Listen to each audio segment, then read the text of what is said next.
Muy buenas noches a todos y bienvenidos a un nuevo directo, a una nueva entrevista en directo que se transmite como foco principal desde el canal de YouTube, pero que también podéis seguir en otras redes sociales como X, como Facebook, como LinkedIn o como Twitch.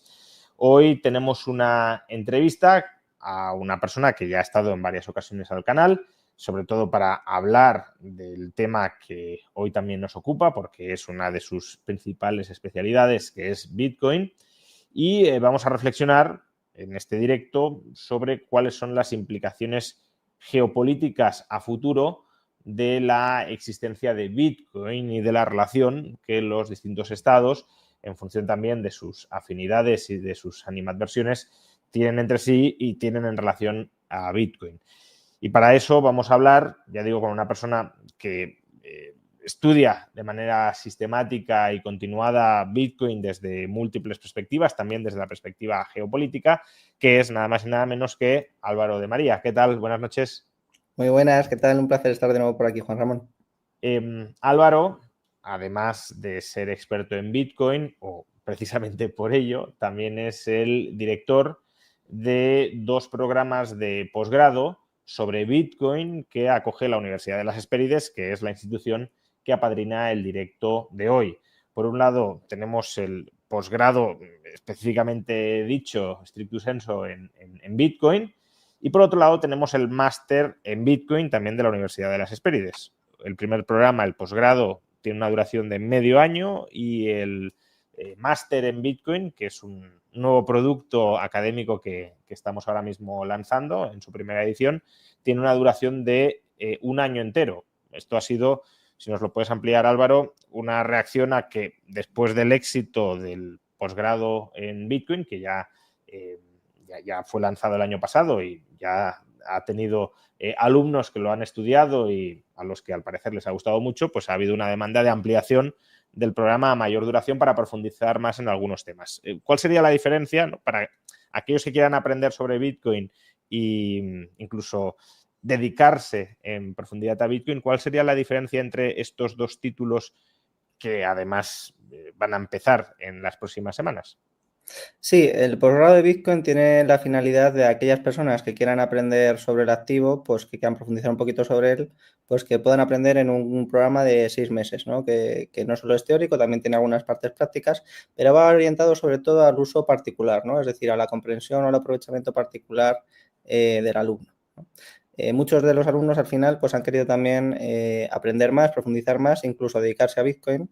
Y por eso pues hemos organizado también un programa de máster que ya tiene su primera edición y ahora el 28 de octubre empieza también la segunda, que básicamente el objetivo que tiene es que aquellas personas que se quieran dedicar a Bitcoin pues tengan un acompañamiento, un itinerario, una serie de profesionales que se dedican a eso, junto a una serie de masterclasses de profesionales del sector, tanto de Estados Unidos como de todo el mundo, no solo de España, que les van a ir explicando pues cuáles, no solo los componentes teóricos y prácticos para dedicarse a Bitcoin, cómo se están ganando ellos la vida en Bitcoin, sino pues todo su track record, todo de dónde vienen, qué han hecho y qué perspectivas de futuro ven en el sector, ¿no?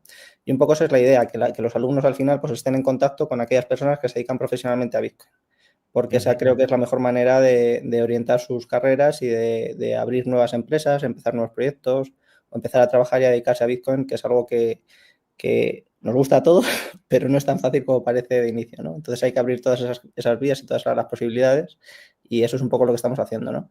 La verdad que contamos con el apoyo de gente absolutamente increíble. Tenemos de profesores a Kilian Rauch, a Cristina Mazankova, a Manuel Poravieja, tú mismo. Hay gente, la verdad, muy buena. Está Sergio Fernández de Negocios de Televisión, está Juan Rodríguez también de Alfa Bitcoin. Hay gente muy buena. Se trata de una formación online y que, por tanto, a la que se puede apuntar cualquier persona desde cualquier parte del mundo y que empieza próximamente, en las próximas semanas. ¿Cuándo arranca exactamente cada uno de los títulos? Sí, empieza en el 28 de octubre la nueva edición. Ujú. Y la verdad que la primera edición del posgrado fue muy bien, la segunda también, y han ampliado la mayor parte de los alumnos al programa de máster. Ya empieza la segunda edición del máster. Así que la Ujú. verdad, y la tercera ya del posgrado, El que posgrado, se dice claro. pronto, pero vamos rápido. porque además está, y esto ya es lo último que vamos a comentar sobre el título, ya empezamos a hablar de geopolítica de Bitcoin, pero además existe esta opción de pasar del posgrado al máster, ¿no? Uno puede empezar con el posgrado, que son 6 meses, y si ve que le gusta y que quiere ampliar conocimientos, desde ahí dar el salto al máster completando los créditos que le faltan para abarcar toda la titulación. Efectivamente, al final, pues muchos de los alumnos han empezado a verlo y les ha gustado mucho. Lo que más les gusta normalmente suele ser la calidad de los profesores, suelen estar encantados. Yo también, como director, alucino con los profesores que tenemos, la verdad, y les mando un saludo a todos porque la verdad que el trabajo que hacen es extraordinario y la gente está encantada con ellos. Y al verlo, pues también les apetece profundizar más, ¿no? Les apetece dedicarse más a Bitcoin y ver cómo pueden hacerlo, y pues ahí van a estar pues desde desarrollo de negocio, que va a estar Leopoldo Moreno de la Cova, a custodia profesional, que está Antonio Sundas. La parte de comunicación es muy importante y tenemos ahí a 2 perfiles muy buenos, que son Cristina Mazankova, que es la jefa de prensa de BTC Inc., que es pues la mayor empresa de Bitcoin prácticamente del mundo, que organiza las conferencias en Estados Unidos, tiene millones de seguidores en redes sociales y demás. Y luego Sergio Fernández, que es el director de informativos de Negocios Televisión, que también conoce muy bien toda la industria y demás, ¿no? Entonces tenemos la verdad que unos profesores extraordinarios, y luego pues tenemos acceso también a publicar los TFMs que realizan los alumnos pues en diversos medios de comunicación de Bitcoin, en sitios académicos y en otras instituciones, lo que les ayuda también a tener pues mayor alcance y empezar un poquito pues mejor posicionados. Bueno, pues si queréis estudiar en estos programas de la Universidad de las Hespérides sobre Bitcoin, programas online, tenéis toda la información sobre los mismos, tanto sobre el posgrado como sobre el máster, en los links que encontraréis en la caja de descripción del vídeo y en el comentario destacado. Los 2 dirigidos por Álvaro de María, con un elenco de profesores, como ya habéis escuchado, muy formados y muy dedicados al estudio y a la aplicación práctica de Bitcoin. Dicho esto, Álvaro, Bitcoin es una disrupción en muchos frentes o en muchas áreas o en muchos órdenes, y uno de ellos es el frente geopolítico, ¿no? Bitcoin cambia o puede cambiar de una manera importante los equilibrios geopolíticos, las relaciones geopolíticas. Puede que el cambio sea mayor, puede que el cambio sea menor, pero el activo está ahí y las implicaciones están ahí. Mismamente Donald Trump, aunque esto ha quedado un poco todavía en preparación, pero Donald Trump, uno de los ejes de campaña que tuvo fue justamente convertir a Estados Unidos en el epicentro cripto del mundo, y dentro de ese epicentro cripto muy centrado en el caso específico de Bitcoin. Entonces, ¿por qué Bitcoin, que al principio podría parecer meramente un activo más en el que invertir, puede llegar a tener una influencia tan relevante incluso en relaciones geopolíticas entre estados? Sí, hay 2 fenómenos que para comprender la relevancia geopolítica de Bitcoin hay que analizar. El primero es qué tiene de novedoso Bitcoin, ¿no? Y lo novedoso de Bitcoin es ser una propiedad absoluta. Es decir, al final Bitcoin lo que te permite es tener el control absoluto de un activo real meramente mediante el conocimiento de unas palabras, ¿no? Y la gestión de las derivadas de esas palabras. Entonces, esto casi parece muy abstracto, en realidad es muy sencillo, pero lo que te permite es tener una propiedad absoluta, secreta, privada, que además tiene muy buenas cualidades económicas, ¿no? Tiene muy buenas propiedades que lo hacen un vehículo extraordinario para aparcar riqueza en él, ¿no? Y este es el segundo fenómeno. O sea, el segundo fenómeno es, pues resulta que Bitcoin está diseñado de tal manera que permite revalorizar las inversiones normalmente de una forma muy significativa en periodos largos de tiempo, porque está diseñado de una manera espectacular, ¿no? Para ello, ¿no? Es un vehículo más aerodinámico para transportar valor en el tiempo. Y esto, pues claro, tiene una relevancia gigantesca, ¿no? Porque al final, pues ¿quién no quiere atesorar riqueza? ¿Quién no quiere transportar valor a lo largo del tiempo? Pues la mayor parte de las sociedades, los estados, las empresas, los agentes económicos, pues todos quieren este tipo de cosas, ¿no? Entonces, cuando lo vemos desde esa perspectiva, pues claro, cobra una relevancia geopolítica automáticamente, porque al final las relaciones económicas entre estados pues prácticamente son el orden más importante, porque el ámbito militar pues cada vez tiene menos importancia y el ámbito económico cada vez tiene muchísimo más, ¿no? Entonces, si los estados y los ciudadanos que integran los estados son capaces de transportar valor a lo largo del tiempo mucho mejor que los de otros estados pues van a ser capaces de comprar sus industrias, comprar sus empresas, atraer capital, hacer todo ese tipo de cosas, ¿no? Entonces, de repente empieza una competición por captar la atención de todas estas industrias, ¿no? Además de que tiene una derivada que es, claro, si efectivamente esto se produce así, en Estados Unidos se ve muy claramente, ¿no? ¿Por qué en Estados Unidos Trump hablaba de Bitcoin? Pues porque los bitcoiners tenían suficiente poder adquisitivo para hacer donaciones a las campañas electorales y llevarlo a las conferencias, ¿no? Es que se ve ahí, ¿no? Es que gira el centro de gravedad un poco hacia Bitcoin porque precisamente va ganando mucho peso social, económico, político y de votos, ¿no? Entonces, eso es lo que va haciendo que cada vez pues obligue a los políticos a pronunciarse sobre ello, a hablar de ello, a captar la atención y demás, ¿no? Y tengamos ahí, pues eso, a un presidente de Estados Unidos en una conferencia de Bitcoin o haciendo decretos o pronunciamientos o diciendo que va a convertir a Estados Unidos en una superpotencia de Bitcoin, ¿no? Pues ese tipo de cosas son las que yo creo que se deben sobre todo a eso, ¿no? Si efectivamente esto es mejor que otras alternativas, y no solo es mejor, sino que tiene una serie de propiedades que las otras alternativas no tienen. Es decir, si tienes esas propiedades de tener una propiedad absoluta, de que no te la pueden quitar, de que puede ser secreta, que no te pueden censurar tu riqueza, sobre todo en un entorno de polarización política tan fuerte como el que estamos viviendo y sobre todo especialmente en Estados Unidos, pues eso gana mucha relevancia. Y la relevancia que gana es pues que al final los estados no están en una situación de armonía, los estados están enfrentados entre ellos. Y si los estados están enfrentados entre ellos, están compitiendo, pues aquel que sea capaz de atesorar más Bitcoin, pues será capaz de tener mayor poder en el futuro, mayor poder económico. Eso significa también comprar más empresas, atraer más capital y todo ese tipo de cosas. Lo vemos en Estados Unidos, lo vemos también en jurisdicciones más pequeñas, como pueden ser El Salvador, pero al final compiten por lo mismo, por atraer capital, porque la gente les mire a ellos, por el turismo, por otro tipo de cosas. Y estamos viendo pues que esto no va a parar de crecer, ¿no?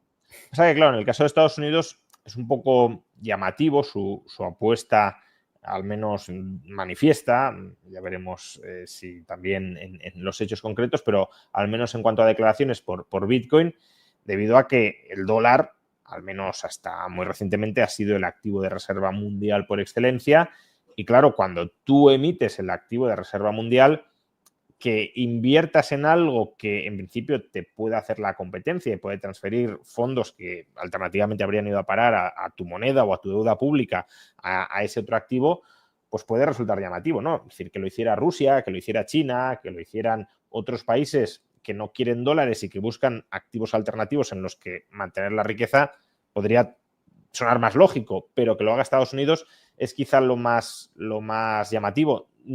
Tú lo atribuyes en parte a esa creciente presencia dentro de la sociedad y de los grandes patrimonios que influyen en las campañas electorales de gente relacionada con Bitcoin.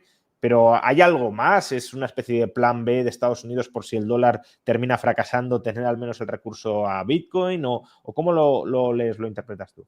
Yo no creo que Bitcoin sea una alternativa al dinero fiat, básicamente porque incrementa los costes de transacción en el sentido de Ronald Coase, ¿no? Entonces hace muy poco operativo, es un activo que es inherentemente volátil y que además pues tiene ciertos costes de aprendizaje, ¿no? Y eso hace que sea muy difícil que sea una alternativa pues al uso diario, como unidad de cuenta, porque dificulta mucho el cálculo económico para el día a día. Y luego, pues por esos incrementos de los costes de transacción, pues hace muy difícil que sea utilizado de esa manera, ¿no? Sin embargo, sí que tiene un interés, a mi juicio, significativo, que al final no se puede olvidar que el dinero fiat pues no deja de ser el pasivo de los emisores, ¿no? de esas monedas.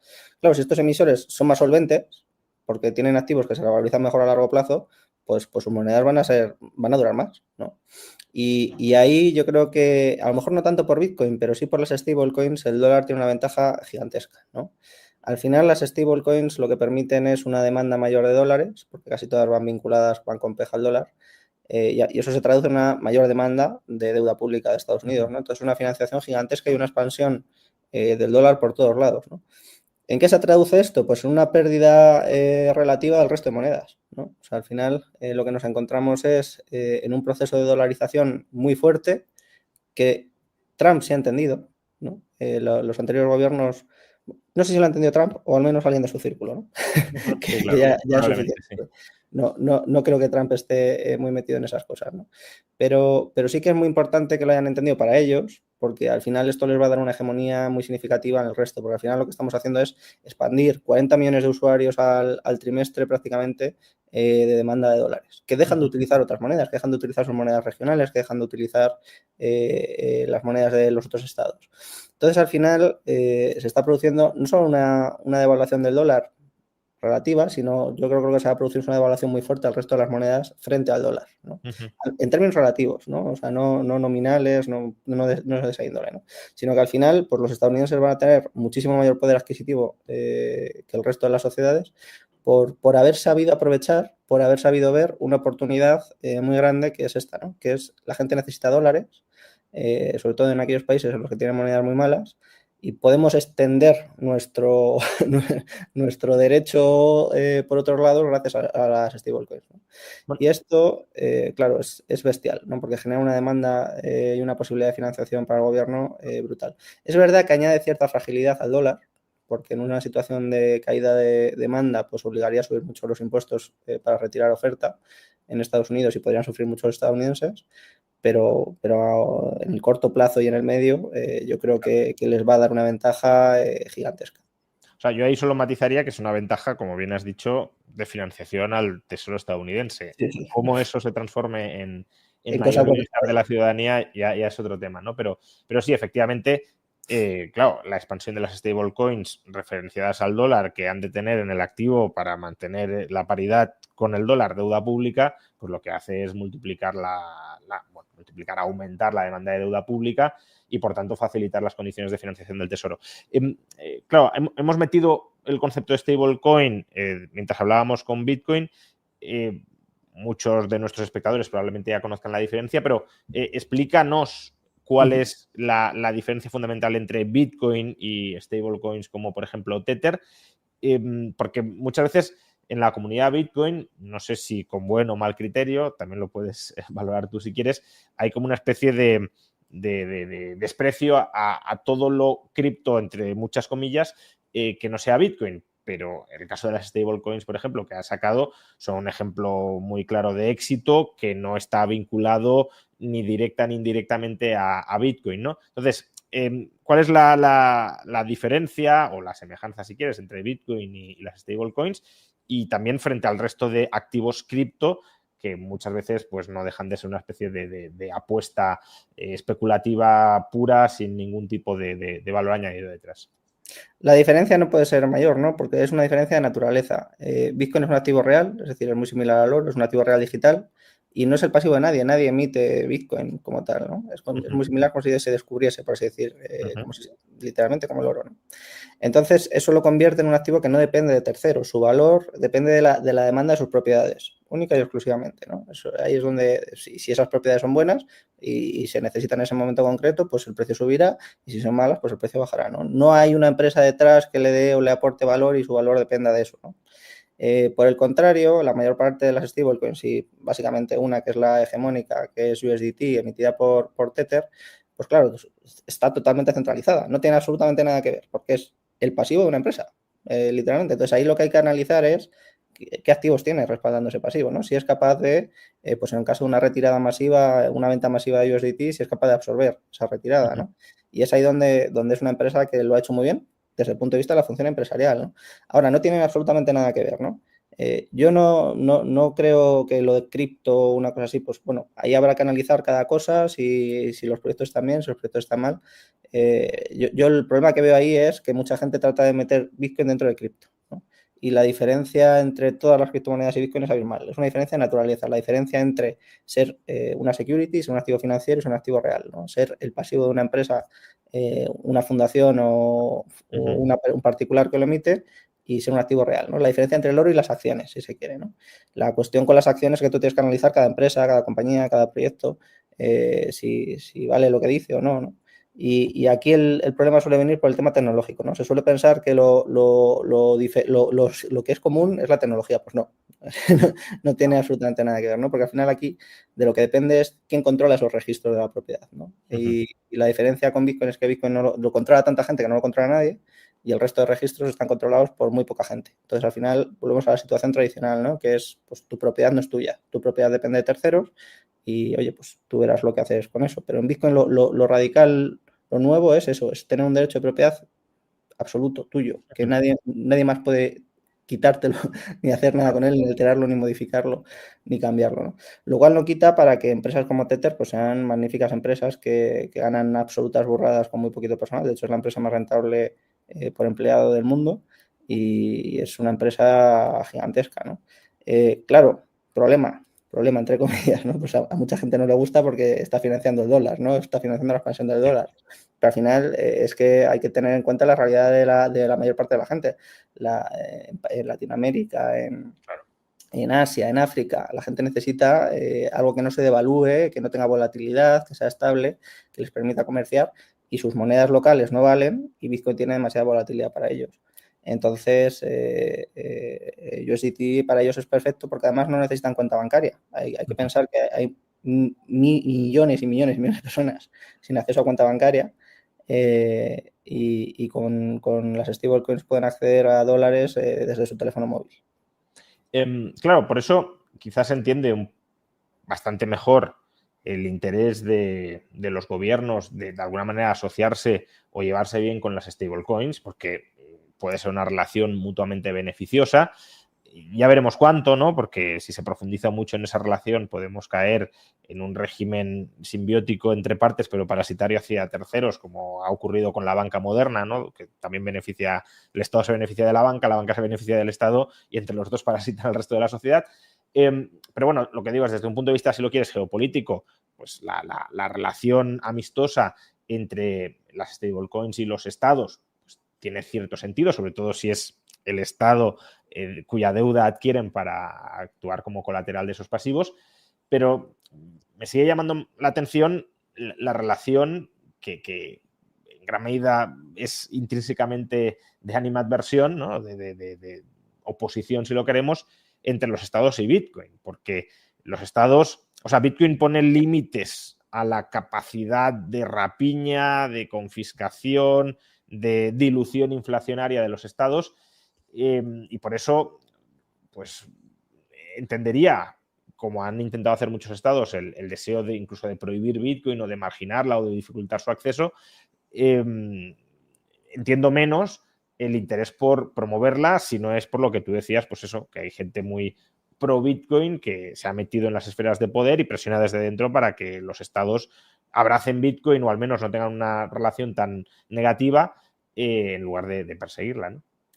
Al final eso que has dicho es clave, ¿no? A mí me gusta mucho citar Hobbes en el Leviatán, que lo tengo por ahí detrás. En el capítulo 29 habla de las causas que tienden a la disolución del Estado, ¿no?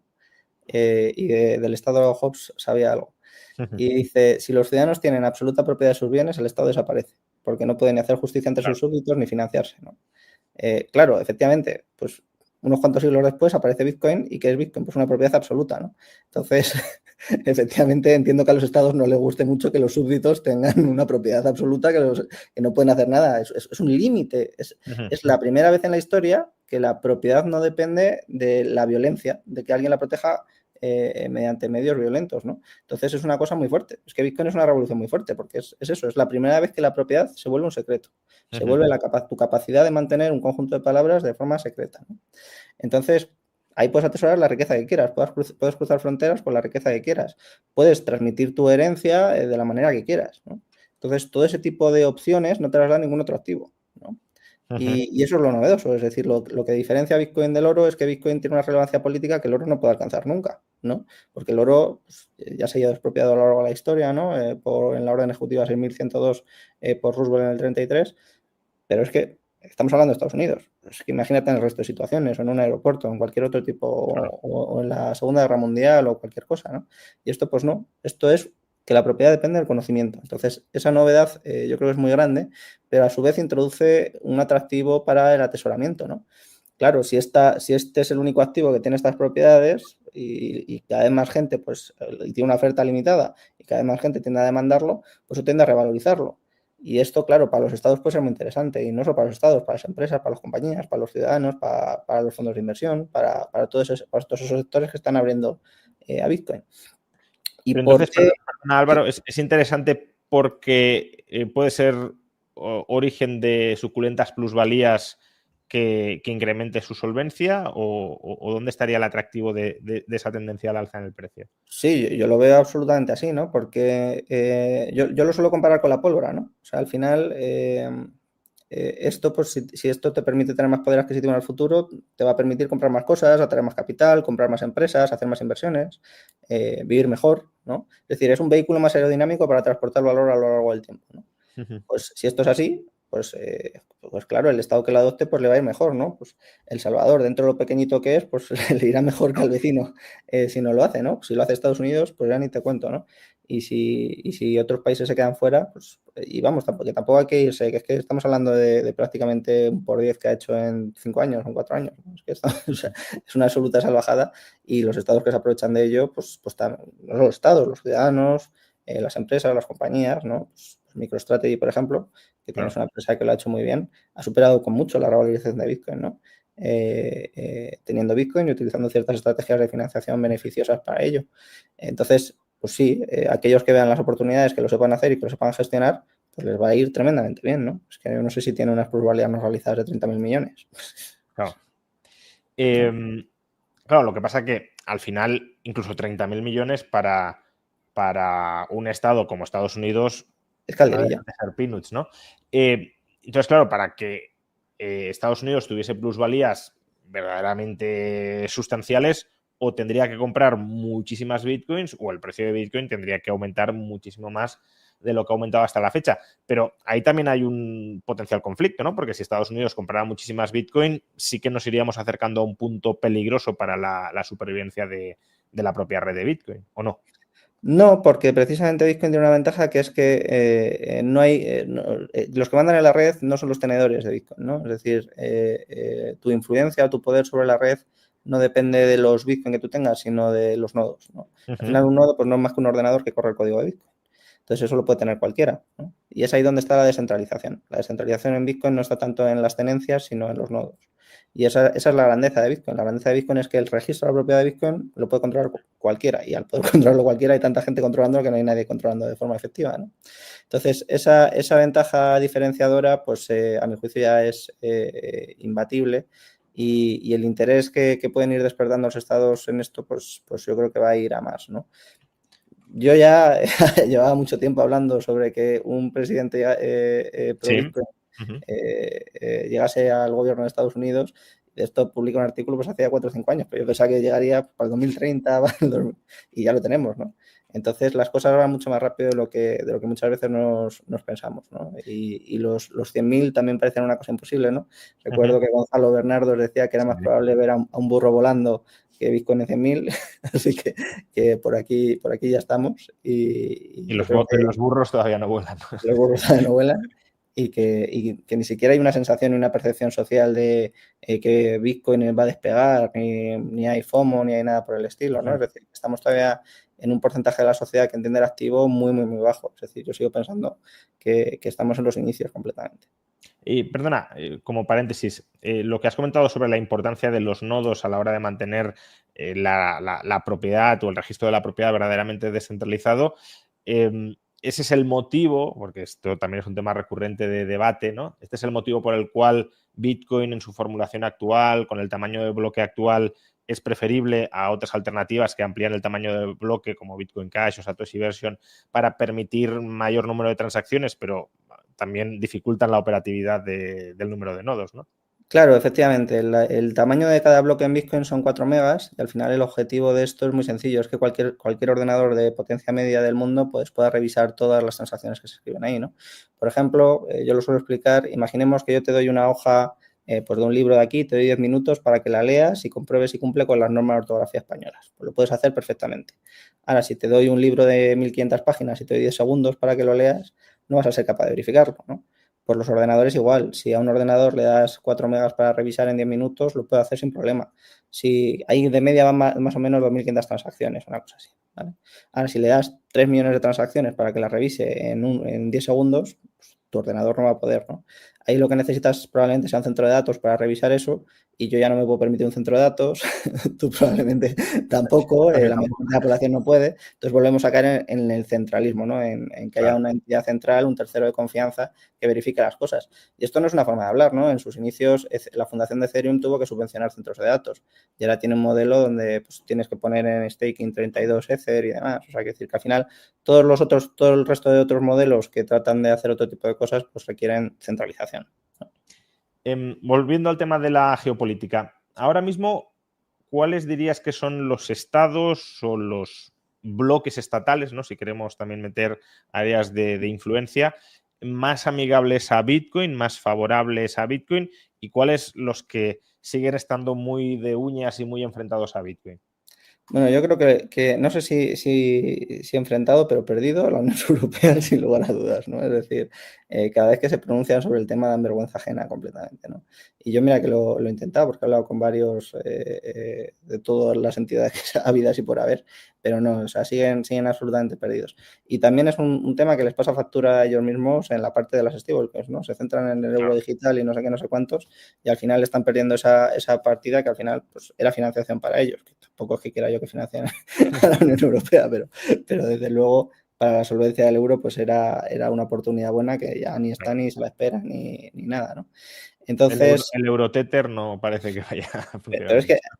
es que la propia regulación le obligaba a tener Claro. un porcentaje en bancos. Entonces, Sí, sí, claro, claro. ¿para qué tener depósitos bancarios? Y al final ahí estoy corriendo un riesgo gigantesco, ¿no? En vez de tener deuda pública europea. Pero bueno, Ujú. quitando eso, pues el que más claramente es partidario de esto es Estados Unidos, ¿no?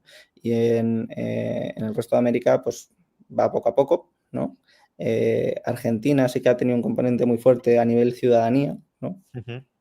Ahora pronto será también la BitConf, y es que es una conferencia gigantesca, quedan más de 10.000 personas, y los argentinos llegan a un nivel y una ventaja al resto del mundo enorme, ¿no? Han sido de los primeros en adaptarlo, en comprenderlo, en desarrollar cosas y productos sobre ellos, y para ser un país pues, que no es a la altura de Estados Unidos todavía, pues han tenido una ventaja gigantesca, ¿no? Y Estados Unidos siempre pues ha ido muy fuerte, y ahora Emiratos también, ¿no? Emiratos está también creciendo mucho a toda esa parte En el caso de política. Argentina, ¿no? Falta que se traslade a la política y paradójicamente con un presidente libertario que podría Yo hacer creo que mucho. ahí Milei ha cometido el error de no estar bien asesorado, Ujú. ¿no? Y eso lo ha llevado a ciertos errores. Y también es verdad que cuando tienes un incendio, pues no te preocupas de cómo decorar la casa, Sí, ¿no? claro. Entonces, yo creo que la situación argentina pues era una situación de incendio absoluta. Además, llevo 4 años ya seguidos yendo allí, y ves que que la situación no paraba de ir a peor, a peor, a peor,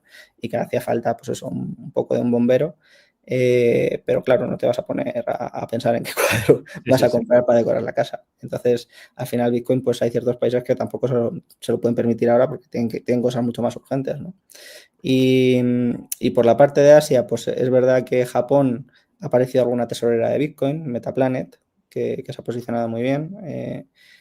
Pero bueno, yo creo que en el resto de Asia prácticamente no hay cosas de Bitcoin, ¿no? Hay muy poquito movimiento, hay muy poquita conferencia, hay muy poquito influencer. Es una cosa totalmente secundaria, ¿no? Y Fíjate. eso, perdona, Álvaro, ¿hasta qué punto, o sea, qué importancia le otorgas en ese momento, tú dices, de sustitución de hegemones, ¿no? Porque se está hablando cada vez más de que pues, Estados Unidos está en progresivo declive y en cambio tenemos a China emergente, ahora China a lo mejor con la India, en parte con Rusia, como hegemón naciente, pero claro, tal como me estás describiendo el panorama entre bloques geopolíticos de relación con Bitcoin, en Estados Unidos como que se potencia mucho, o al menos se facilita, se posibilita que se tenga Bitcoin y que se desarrolle Bitcoin, y en Asia el Estado no lo hace y la ciudadanía tampoco lo conoce, ni lo promueve, ni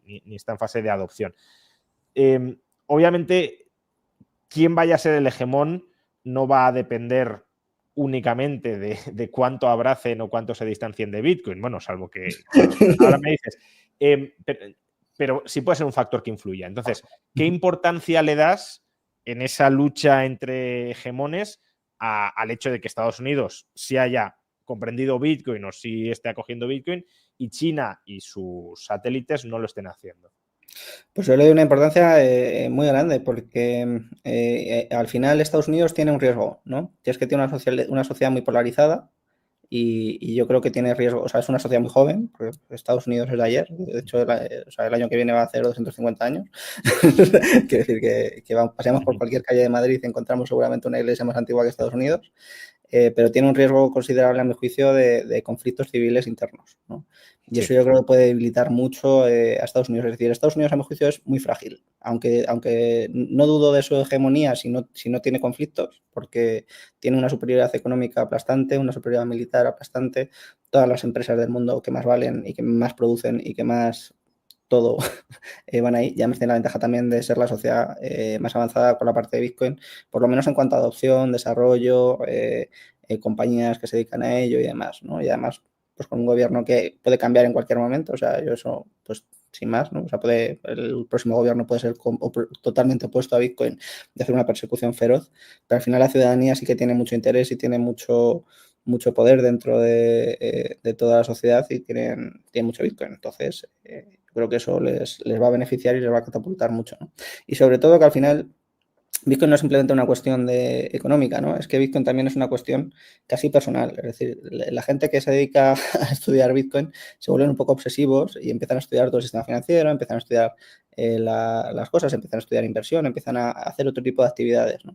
Entonces, el ethos de Bitcoin, de alguna manera, pues tiene efectos positivos más allá de la propia revalorización y es impregnar de toda esa cultura financiera, económica, política de otro ámbito a toda la comunidad de bitcoiners, ¿no? Entonces yo creo que eso a largo plazo es muy positivo, ¿no?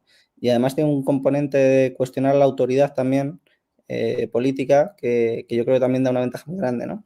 Por ejemplo, pues de cara a la innovación, yo creo que es mucho más fácil que una sociedad que desafía la autoridad como Estados Unidos, que de alguna manera tiene un componente más de desafiar la autoridad, innove porque no va a cumplir normas o se van a saltar ciertas cosas. Esto se ve muy bien. Yo recomiendo a todo el mundo leer la biografía de Elon Musk, que está súper bien. Y se ve muy bien en eso, ¿no? O sea, al final un espíritu que tiene más de vamos a construir, a resolver problemas, pues eso en China yo creo que no lo hay, ¿no? Es una sociedad muy jerárquica, muy obediente, que es verdad que es muy disciplinada, que son miles, son millones y millones de personas trabajando y ahorrando en cantidades muy grandes, y eso tiene efectos positivos. Es decir, la sociedad china prospera y crece, pero yo creo que tiene muy difícil ser esa sociedad que aporta valor en el margen, que al final es lo más valioso ahora, ¿no? Es decir, el ser capaz de ser el mejor en el margen, el que aporta más valor en el margen. Eso yo creo que es lo más difícil y eso yo creo que Estados Unidos lo ha entendido, lo promueve y tiene la cultura social necesaria para ello. Entonces, es verdad que yo creo que tiene una situación más frágil y China lo sabe también. China no va a desaparecer porque tenga una crisis económica, China va a seguir ahí, pero Estados Unidos es muy nuevo y tiene una sociedad extremadamente polarizada, ¿no? La diferencia entre Texas y California pues es muy fuerte y a largo plazo eso puede dañar mucho a la sociedad. Sí, estoy de acuerdo en que uno de los grandes temores casi inconscientes del estadounidense promedio probablemente sea una nueva guerra civil, ¿no? Que al final tampoco está tan lejana en el tiempo y como dices, esa polarización te puede llevar a ella. Pero por volver al tema, ¿no? de Bitcoin como elemento codeterminante de la hegemonía, si he entendido bien tu respuesta, no sería tan, o sea, Bitcoin no sería tanto, o el control de Bitcoin, o la tenencia más que el control, ¿no? De unidades de Bitcoin, no sería tanto como tener o no tener la bomba atómica, no es que porque Estados Unidos invierta en Bitcoin y China no, Estados Unidos tenga asegurada la hegemonía, como podría serlo pues, con la bomba atómica o algunos sugieren con la inteligencia artificial o superinteligencia artificial en el futuro, sino que permitir la emergencia de Bitcoin y que Bitcoin impregne a la sociedad tiene externalidades positivas a la hora de impulsar la innovación, el espíritu crítico, el cuestionamiento a la autoridad, el poner límites al parasitismo estatal y, por tanto, a que esas instituciones sean más funcionales y no intenten abusar de sus súbditos. Entonces, sería la influencia positiva de Bitcoin estaría en esos efectos indirectos que tiene sobre la sociedad. Sí, en los directos también, la acumulación de riqueza, vamos, o sea, sin lugar a dudas, o sea, yo creo que las sociedades que lo atesoren a largo plazo, pues van a preservar riqueza muchísimo mejor que las otras, ¿no? Y al final eso no es trivial ni muchísimo menos, es que trabajamos, o sea, trabajamos en buena medida por eso. Entonces, pues serán sociedades que se puedan permitir o trabajar menos o innovar mucho más porque van a tener mucho más capital para realizar proyectos de inversión o comprar compañías de otros países o atraer talento de otra manera. Y eso yo creo que es lo diferenciador. O sea, al final, cuando tienes que ir a otra, o sea, cuando se tiene que emigrar por conocimiento, porque aportas mucho valor, si eres un superingeniero, si eres ¿a qué sociedad prefieres irte? ¿A China o a Estados Unidos? Pues depende, ¿no? Pero yo creo que la gente pues va tendiendo a buscar ese tipo de jurisdicciones donde se sienta mejor. Y yo creo que Estados Unidos ha tenido esa cultura muy bien asentada. Puede que ahora se esté dando un poco la vuelta poco a poco, ¿no? Porque Estados Unidos es verdad que ha tenido un proceso de polarización muy fuerte, aunque yo creo que ya está reduciéndose de forma significativa. Pero bueno, es que al final es eso, ¿no? Si ¿a qué país prefieres irte? ¿A El Salvador, que ahora está en un proceso de crecimiento, con seguridad, con ciertas cosas, o a un país que tiene tiroteos todos los días? Pues bueno, es que El Salvador ha mejorado de forma muy significativa en seguridad, ¿no? Y que yo lo he vivido, vamos, que no es una exageración, las calles en El Salvador son más seguras que las de España, o sea, quiero decir, es que la sensación de seguridad es muchísimo mayor. Y yo creo que eso se va trasladando a lo largo del tiempo de forma muy significativa, ¿no? Y esto es algo pues, que a lo mejor Bitcoin es una parte, pero yo creo que sí que va a tener mucho más peso, sobre todo por la influencia que va a tener, que le va a dar el poder de negociación a las personas que lo atesoran, ¿no? Es decir, yo creo que es ahí donde les da un poco la batuta para marcar el ritmo de las sociedades. Y eso es lo que otros activos no tienen, ¿no? Hay uno de los capítulos, creo recordar, que era de Antifrágil de Taleb, hablaba de la tiranía de la minoría, ¿no? Al final, pues, ¿por qué los productos del Mercadona están sin gluten? Pues porque hay una minoría muy, muy insistente que va por ello y que si no, no puede comer ciertas cosas y pide por favor que lo hagan sin gluten. Vale, pues hay una minoría muy convencida que es la minoría de los bitcoiners y eso se nota mucho, ¿no? O sea, al final la tiranía de la minoría, cuando son muy radicales, cuando son muy insistentes, cuando son muy ortodoxos, se termina imponiendo de forma social o tienen un peso social desproporcionado relativamente a su poder o a su capacidad de influencia. Y yo creo que eso es lo que está pasando, ¿no? Es decir, es que los candidatos a la presidencia electoral de Estados Unidos empiezan sus campañas electorales en las conferencias de Bitcoin. Es que, o sea, lo dices hace 6 años y es una absoluta locura, ¿no? O sea, pero bueno, y llegan al gobierno. Es que ese es el tema. Es que Robert Kennedy Jr. está en el gobierno y empezó su campaña electoral en la conferencia de Bitcoin. Vivek ha estado en el gobierno y empezó su campaña electoral en la conferencia de Bitcoin. Trump fue a una conferencia de Bitcoin y también está de presidente. Es decir, esto son cosas que parecen menores, pero yo creo que cada vez están teniendo mucha más relevancia y sobre todo que Estados Unidos siempre es la punta de lanza. Entonces, lo que está pasando en Estados Unidos yo creo que se va a replicar en el resto del mundo, ¿no? En unos países tardará más, en otros tardará menos, pero al final simplemente es más gente descubriendo lo que es Bitcoin, entendiéndolo, adoptándolo y beneficiándose de sus ventajas, ¿no? Entonces yo creo que eso va a seguir pasando igual, ¿no? Es decir, la gente que no lo conoce en Asia llegará un momento en el que lo conozca. ¿Dentro de 10 años? Pues dentro de 10 años, pero eso no va a cambiar el entender lo que es Bitcoin. Nos hemos centrado mucho en el papel directo que puede tener Bitcoin en esa acumulación de capital inconfiscable dentro de los países, siendo Bitcoin pues como la unidad monetaria, aunque bueno, ese es un término quizá un poco controvertido, pero como la unidad de activo base, pero a su vez sobre Bitcoin está habiendo un incipiente desarrollo de aplicaciones referenciadas a Bitcoin, ¿no? Y toda esa industria que gira alrededor de Bitcoin, imagino que también puede tener una cierta influencia sobre el equilibrio geopolítico global, ya digo, más allá de la acumulación de capital en Bitcoin. Explícanos un poco cuáles son esos desarrollos que estamos empezando a ver sobre Bitcoin y que en parte también los estudiamos en el máster como una posible vía de negocio. Sí, sobre todo aquí tenemos dos componentes que son las capas 2 y las sidechains, ¿no? Al final, una capa 2 de Bitcoin, por ejemplo, es Lightning Network, ¿no? Que te permite pagos muy rápidos y prácticamente instantáneos y demás sin prácticamente pagar comisiones, ¿no? Son comisiones muy, muy ridículas. Y esto es lo que te permite, pues eso, hacer micropagos en cualquier parte del mundo sin necesidad de confiar prácticamente, ¿no? Y la verdad que es una absoluta pasada, ¿no? Y eso, pues, por ejemplo, se utiliza muchísimo en países con problemas para la resistencia a la censura. Cuba, Venezuela, la gente cobra en Bitcoin. Esto son cosas alucinantes, pero claro, es que desde Europa contratar a una persona en Cuba los costes son ridículos, una persona en Venezuela los costes son ridículos. Oye, a lo mejor no les puedes pagar por transferencia o tienen problemas para recibir fondos o pueden recibir Bitcoin así en un milisegundo sin ningún tipo de problemas y saltándose cualquier tipo de control, ¿no? Entonces, claro, ahí es donde se ven las propiedades de Bitcoin, ahí es donde se ve que no depende de terceros, claro. Cuando vas a Venezuela, ¿no? Que mando un saludo a Antonio Cano, que siempre es una persona encantadora. Claro, pues en Venezuela la gente puede tener propiedad y puede tener riqueza sin que el gobierno se la pueda quitar ni que sepa que la tenga. Y pueden salir de Venezuela gracias a eso. Y pueden recibir pagos y trabajar en Venezuela sin que se enteren de que lo están haciendo, ¿no? Claro, ese tipo de ventajas y de resistencia frente a la tiranía, pues es salvaje. Y a mí lo que más me sorprendió es lo de Cuba, ¿no? Es que en Cuba hay una comunidad de Bitcoin muy fuerte. Muy fuerte, y eso es alucinante. Luego también, por la parte de las sidechains, pues claro, todas las emisiones de activos pues también se pueden hacer en cadenas laterales ancladas a Bitcoin, ¿no? Las que se hacen en otro tipo de criptomonedas y demás, ¿no? Entonces, claro, esto también da unas ventajas gigantescas a la hora de la liquidez, a la hora de demanda. Por ejemplo, USDT va a empezar dentro de Bitcoin mismamente, Tether va a empezar a emitir USDT en Bitcoin también.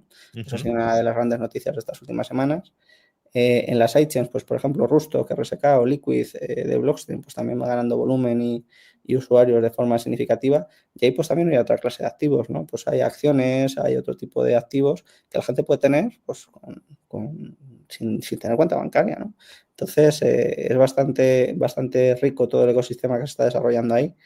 Aunque es verdad que hay que mirar las cosas con lupa, porque no se puede olvidar que una cosa es Bitcoin y otra cosa es el resto de cosas, No. aunque corran sobre Bitcoin, ¿no? Y Son esa es derivados sobre Bitcoin, claro. Entonces, ese tipo de cosas hay que tener cuidado, aunque es verdad que hay proyectos muy interesantes como Dollar on Chain también, que tienen cierto nivel de descentralización y que también se emiten en sidechains de Bitcoin, ¿no? Pero bueno, es todo un tema de desarrollar, ¿no? Porque al final, pues los sistemas, al final, Bitcoin, ¿qué es? Es un registro de la propiedad, ¿no? ¿Yo puedo anclar ese registro de la propiedad, otro registro de la propiedad? Sí.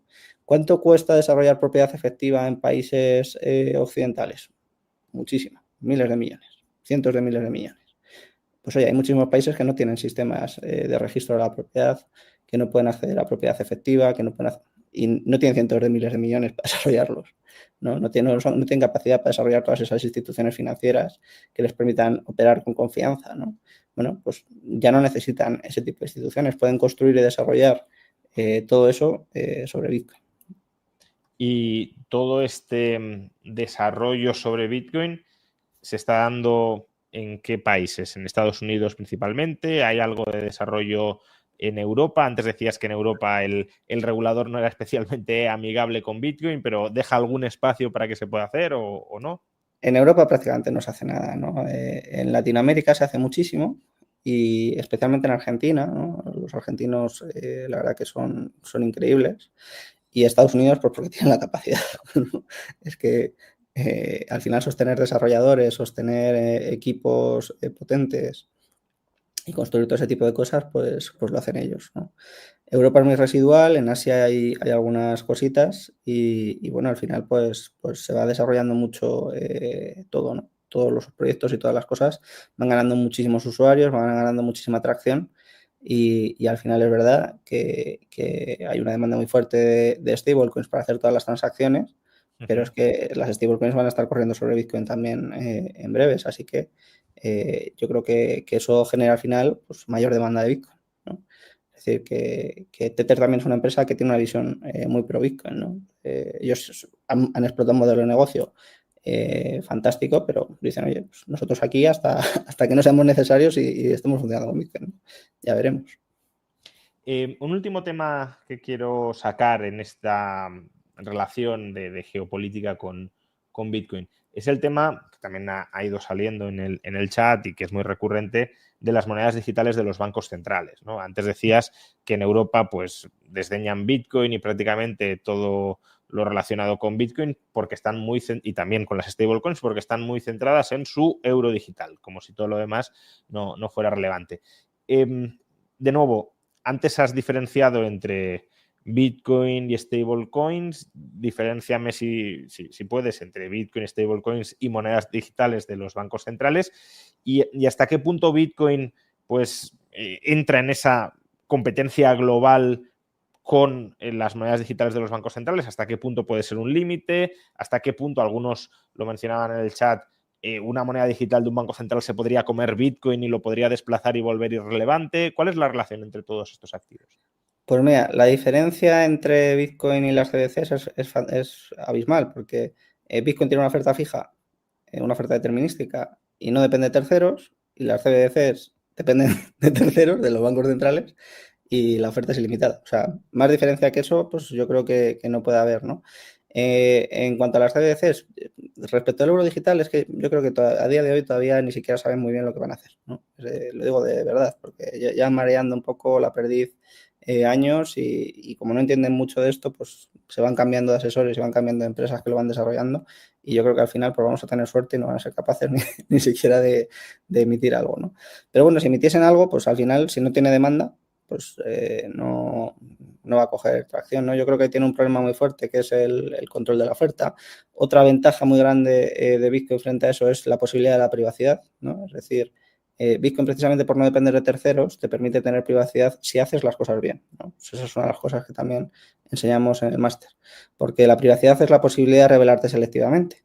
Claro, como en Bitcoin no hay terceros, pues no te tienes que revelar a nadie, pero es que en el resto de cosas que son digitales en general, ya no hablo de activos, sino correos electrónicos o cualquier otro servicio que contrates, pues tienes un tercero detrás que puede acceder a tu información cuando quiera, ¿no? Si le llega una orden judicial o si le llega cualquier cosa, va a poder acceder a esa información. Entonces vas a carecer de privacidad por defecto. No vas a poder elegir revelar selectivamente la información que tú quieras.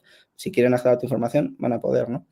Y esto con las CBDCs pasa igual, ¿no? Es decir, si siempre se van a reservar una cláusula que diga, bueno, pero si haces no sé qué, no sé cuántos, y eso, claro, es abrir la puerta, o sea, tener puertas traseras al final siempre va a tener problemas en el futuro y siempre va a dar problemas, ¿no? Entonces yo creo que esto pues son los agujeros que tienen, ¿no? Yo creo que si en algún momento consiguen sacarla va a ser un desastre, porque la iniciativa pública en general no es capaz de hacer cosas muy buenas y si funciona pues al final simplemente servirá para evaluar todavía más el euro, ¿no? O sea, yo creo que han perdido...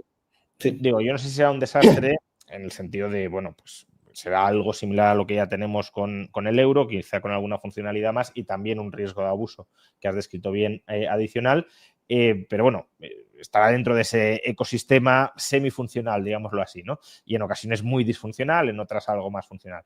Lo que pasa es que, claro, Bitcoin no entra ahí, Bitcoin es competencia y límite a todo eso. A mí me gusta... Me gusta, por trasladar conceptos de la economía tradicional, Bitcoin sería el oro, las stablecoins los bancos y las CBDCs, pues la moneda estatal, la moneda fiat, ¿no? Entonces, obviamente el oro ha constituido un límite al abuso hiperinflacionario de la moneda fiat. Pues Bitcoin lo mismo con las CBDCs.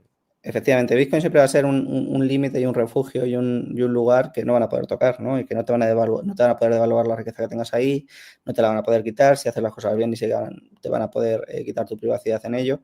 Pero el principal motivo por el que yo creo que no va a salir el tema del euro digital es porque al final lo que sería quitar depósitos a los bancos, ¿no? Entonces, el lobby bancario en Europa yo creo que es muy fuerte y que no tiene ningún tipo de incentivo a que una cosa similar funcione, ¿no? Es decir, que sea tener depósitos los ciudadanos en vez de los bancos en el Banco Central, directamente, ¿no? En el Banco Central Europeo. Que esa propuesta pues la hemos debatido aquí con Mafo, ¿no?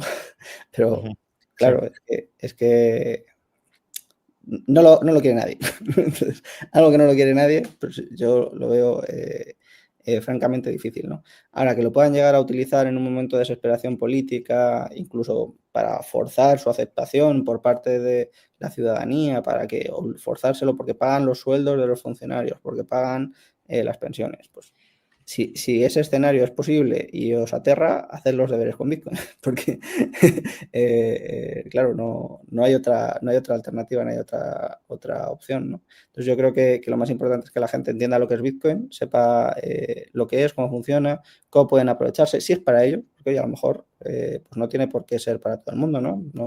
No todo el mundo invierte, no todo el mundo compra oro, no todo el mundo hace ciertas cosas. Bitcoin tampoco tiene que ser absolutamente para todo el mundo, ¿no?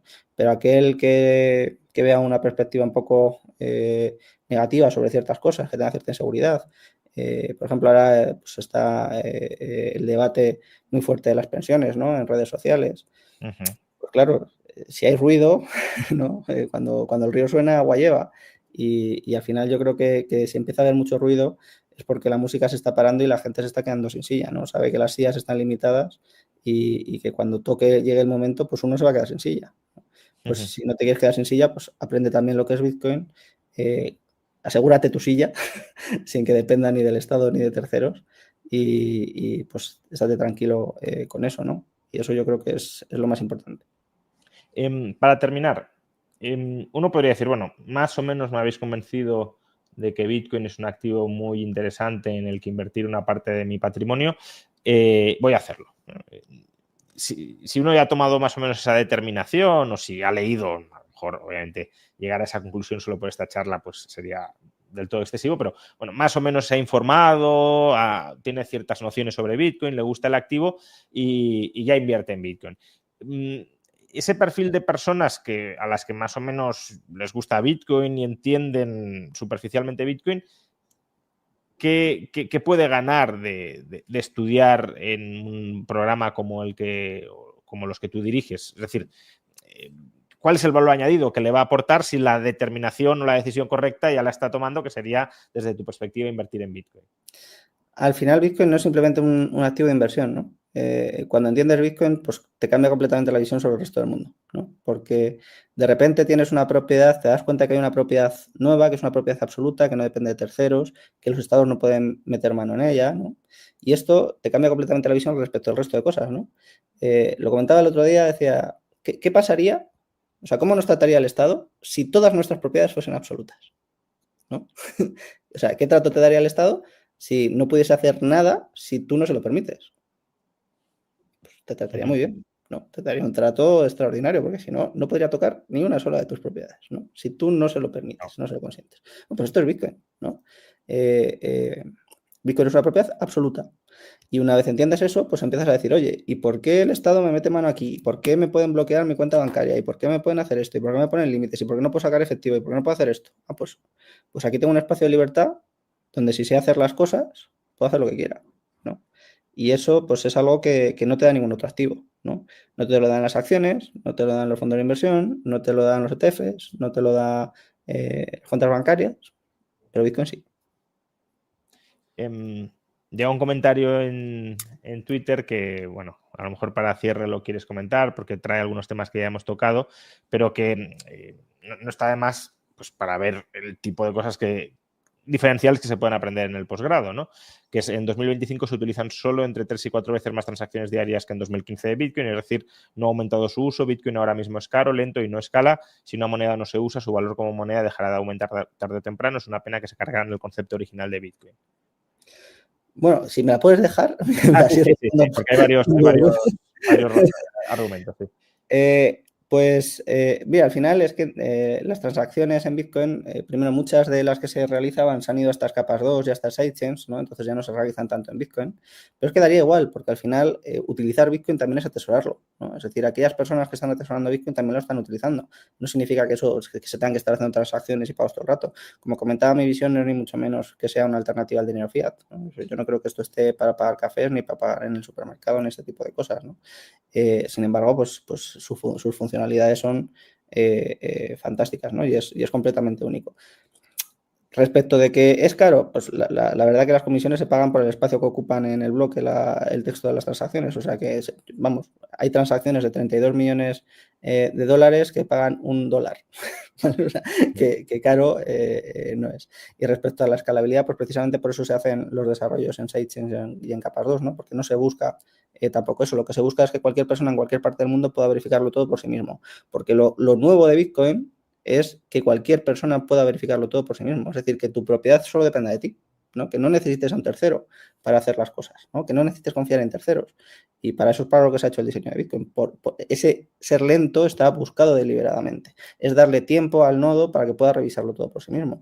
Ese que haya pocas transacciones por bloque es lo mismo, que cualquier persona en cualquier parte del mundo pueda verificarlo todo por sí mismo. Y respecto de que no se usa, el atesoramiento de Bitcoin yo creo que no ha parado de dispararse, ¿no? Si no, no subiría el precio ni para atrás, ¿no? Y el concepto original de Bitcoin se mantiene intacto, ¿no? Y esto es una de las cosas más importantes, que es que cash, cuando se habla de cash, se está hablando de efectivo como riqueza al portador, ¿no? Y esto es lo más importante. Y Bitcoin sigue siendo exactamente lo mismo, porque Bitcoin resuelve dos problemas, ¿no? Bitcoin resuelve el problema del doble gasto y el problema del tercero de confianza. Esos dos problemas siguen exactamente igual. Es que entender cash como una alternativa al fiat es un error muy extendido, ¿no? Bitcoin te sigue permitiendo a día de hoy hacer transacciones P2P sin depender de terceros. Y ese es el concepto de efectivo en el que está pensando Satoshi. Y eso es lo importante, ¿no? O sea, y eso es lo que se mantiene. El que sea una riqueza al portador, una riqueza que no depende de terceros, ¿no? Pues exactamente igual que es el oro, exactamente igual que son otra clase de activos, ¿no? Porque está pensando más en el origen del dinero, como las conchas, las joyas, todo ese tipo de cosas, ¿no? Ese es el concepto de cash, ¿no? Sí, yo remarcaría, porque lo has dicho muy bien, pero remarcaría que es un error considerar que el dinero solo se usa cuando se gasta, ¿no? El dinero también se usa cuando se atesora para preservar liquidez o riqueza en ese activo a lo largo del tiempo, ¿no? Y ese es probablemente un uso tan o más importante que el de hacer transacciones diarias. Son dos usos diferenciales, los dos pueden ser valiosos, pero al final la acumulación de capital, como decíamos antes, necesita un soporte en el que materializarse, y ahí es fundamental tener un activo que no se desgaste y que no sea manoseable con el paso del tiempo. Y eso, incorporarlo en tu saldo de tesorería, es usarlo, y además usarlo muy activamente, porque tú decides: ¿invierto en Bitcoin o invierto en otras cosas? Y si decides no invertir en otras cosas para invertir en Bitcoin, obviamente es porque le estás dando un uso que consideras más importante que la alternativa de invertir en todo lo demás, ¿no?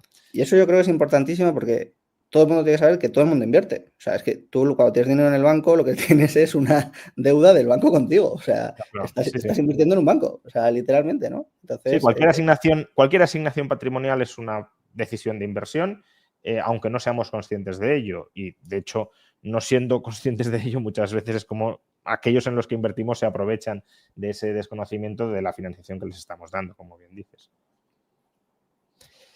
Muy bien, pues muchas gracias, Álvaro, por esta hora de conversación sobre Bitcoin y sobre la inserción geopolítica de Bitcoin. Espero que os haya gustado la conversación y que, bueno, hayáis extraído algunas ideas sobre las que reflexionar, y si acaso sobre las que profundizar. Si queréis hacerlo, lo podéis llevar a cabo a través del programa de posgrado y de máster en la Universidad de las Hespérides sobre Bitcoin que dirige en ambos casos Álvaro de María.